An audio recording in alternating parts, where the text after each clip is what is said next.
Corey Holcomb and Bill Burr, two very different comedians, recently spent time on their podcast talking about the same subject. Online critics, reactors, and commenters who spend hours analyzing comedians' lives and careers from behind anonymous accounts. The fascinating part is that these two men approach the issue from very different personalities and styles. But when you strip away the delivery, they're basically describing the same problem. The internet has created an environment where commentary about comedy is sometimes louder than the comedy itself. The whole video on me now. One of these videos came out on May. I mean, fucking saying I'm like a problem in the Rogan sphere. I fired Harrington. I'm harassing Heidi. I got my own YouTube fucking attack video. Oh, one of those. And everyone in the comments is defending me. You idiot. You fool. Who made it? Fried plantain is the guy. Fried plantain. Oh, he has 13,000 subscribers. On the latest episode of the 5150 show, Corey Holcomb addressed the wave of negativity that has been following him around online recently. This comedy game, man, I get it. Some people have a certain feel about me. But you ain't gonna hear no stories about me doing nobody wrong. No. You gonna hear stories about people not liking me. But you ain't gonna hear no dirt about me making sure somebody got fucked over or something like that. I just ain't built like that. But it's a lot of people don't like me, and I understand why. Because the same reason they nailed Jesus on the cross.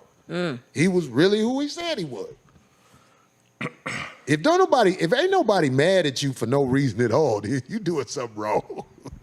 Darlene, when I see them people talking crazy about you, I know why they don't like you. Why? Well, there's many, but I'm like wondering what he was going to say. Because you don't do what they want you to do. Right. I'm talking about, it's people I look at what, do you know women want you to talk shit about us the whole time you here? Well, the person I was talking about was, as far as I know, is a guy, but it could be fake. See, I'm saying, like, when they put these pictures and these names, whatever, you never know who it is. But I just ignore. Like you said, whatever, dude.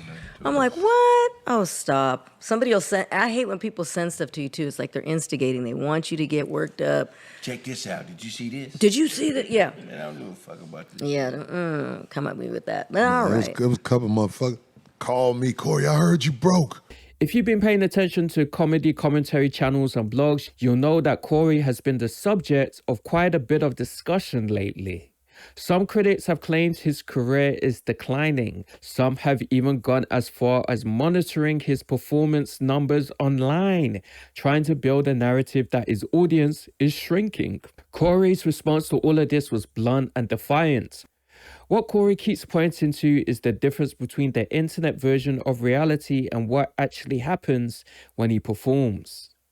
Critics might say his numbers are going down, but Corey says his Saturday night shows continue to sell out. In his mind, that's the only metric that really matters. If people show up in the real world, the online commentary doesn't mean much. Can I say this? When people fuck with you, They fuck with you. the shit that's going on now, it don't stop them. I know this for a fact. Cause you think, okay, my show we had sellout Saturday night. I just don't be bragging on it because I'm just watching the love.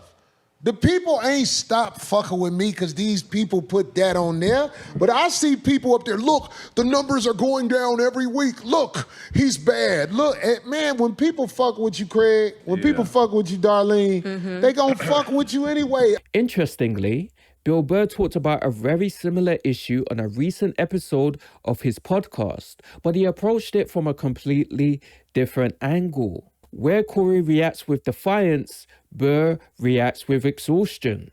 During his podcast, Burr went on a long rant about what he sees as the ugly side of the internet. But the thing that seemed to bother him the most wasn't even the trolling itself. It was the rise of reaction culture. Commentary videos. Bill, one of the worst things to happen to comedy is these reaction videos where dorks break down issues in comedy. How about just reaction videos in general? It's always a video of somebody doing something. I find it'll be like a drummer playing something, and then like there's this other guy. All right, let's see what's going on here.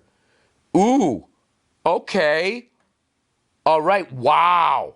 Whoa. Like, just like, dude, I know this guy's playing great, and now you're fucking it up because I have to deal with your reaction to it.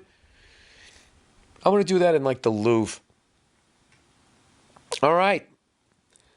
Let's see what this is all about. And you walk up to like the Mona Lisa, and it's not about the painting anymore. It's about my reaction to it, and I can't even draw a fucking stick figure.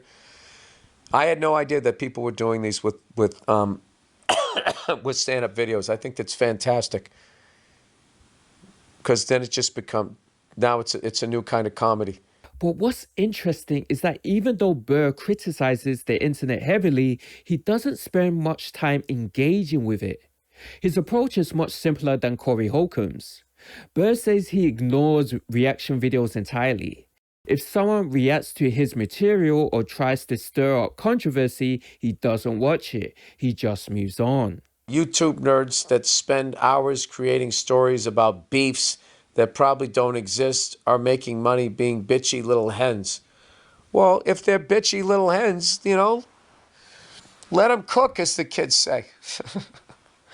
Let them be. I don't know. If it's a reaction video, I don't watch it. I just move on to the next video. I don't give a, like, why don't I watch like a 5-star chef make something? Oh, let's see what this guy's about. Oh, yeah, that looks tasty. Like there's a whole bunch of shit that I don't like or I wouldn't do, but I don't give a if somebody wants to do it. Face tattoos. Hey, man, have at it. I would have stopped before you got to your neck. That's just my own. I don't like sleeve tattoos. I used to like them because it meant something. Now, a fucking barista has one. And then I just don't think, I think people are in such a fucking rush. When was the last time you saw a really, truly good sleeve tattoo where it was like interesting to look at and all of that? At the same time, Burr does show a level of self-reflection that Corey doesn't emphasize as much. Burr talked about how he sometimes listens carefully to audience reactions during his stand-up shows. If he hears what he calls an ugly laugh, he takes that as a sign that a joke might be landing in the wrong way. In those moments, he asks himself whether the joke needs adjustment. That kind of introspection is something Burr has developed over decades in comedy. He understands that jokes can be misunderstood, and he tries to stay aware of how audiences interpret his material. So while both men criticize the internet, their personal responses to it are very different.